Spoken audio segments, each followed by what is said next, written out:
आइए समझते हैं इंडेस 103 जीबीपी के बारे में क्या कहता है।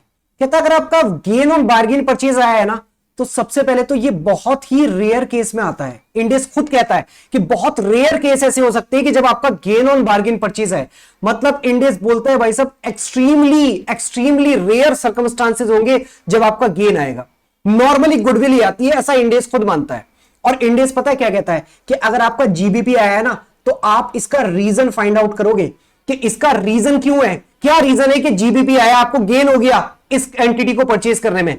अगर आपका रीजन क्लियर है एंड इसके एविडेंस भी एग्जिस्ट करते हैं कि भाई साहब हाँ हमारा जो है गेन ही आया है, तो कहता है इस जीबीपी को आप क्या करोगे, अदर कॉम्प्रिहेंसिव इनकम में ट्रांसफर कर दोगे, अदर कॉम्प्रिहेंसिव इनकम में ट्रांसफर कर दोगे। लेकिन अगर इस जीबीपी के आने के रीजन क्लियर नहीं है और कोई एविडेंस नहीं है, तो कहता है री एम्फेसिस करता है कि भाई साहब दोबारा चेक करो कि कहीं ऐसा तो नहीं कि जीबीपी फायदा जो आप दिखा रहे हो ये गलत हो, ठीक है, दोबारा से चेक करो।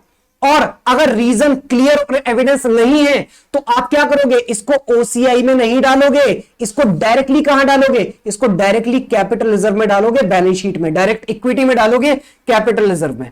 अगर रीजन इसके क्लियर है और एविडेंस है तो आप जीबीपी को कहां लेके जाओगे, तो आप ओसीआई में लेके जाओगे, अदर कॉम्प्रिहेंसिव इनकम में। लेकिन इंडेस खुद कहता है कि भाई साहब अगर आपका इसमें रीजन क्लियर और एविडेंस नहीं है और फिर भी आपका जीबीपी आ रहा है, तो इसका मतलब इंडेस कहता है कि भाई साहब ये आपका क्लियर और एविडेंस अगर नहीं है ना, तो आप इसको कहां लेके जाओ, आप इसको डायरेक्टली इक्विटी में लेके जाओगे, कैपिटल रिजर्व में। बात समझ में आती है क्या? अगर इस बेसिस पर इस चीज को फोकस करके इंडेस 103 का आपके टाइम में क्वेश्चन आ जाए जहां पर जीबीपी के क्लियर और एविडेंस होने की बातें भी ऐड कर दे क्वेश्चन में, ठीक है, सिर्फ न्यूमेरिकल फिगर्स से आपको ना पूछा जाए, तो क्या आप आंसर कर पाओगे आप? हाँ सर बिल्कुल आंसर कर पाएंगे। हम क्लियर लिखेंगे कि जीबीपी अगर इंडेस क्वेश्चन में अगर ऐसा लिखा हुआ है कि हमें क्लियर और एविडेंस है, तो हम कहेंगे भाई साहब जीबीपी का ट्रीटमेंट है कि आप कहां लेके जाओ, इसको ओसीआई में लेके जाओ। अदरवाइज क्लियर और एविडेंस नहीं है जीबीपी आने का, जीबीपी आने का रीजन क्लियर नहीं है और इसका कोई भी एविडेंस अवेलेबल नहीं है, तो हम क्या कहेंगे, इस जीबीपी को आप कहां लेके जाओ, डायरेक्टली इक्विटी में लेके जाओ,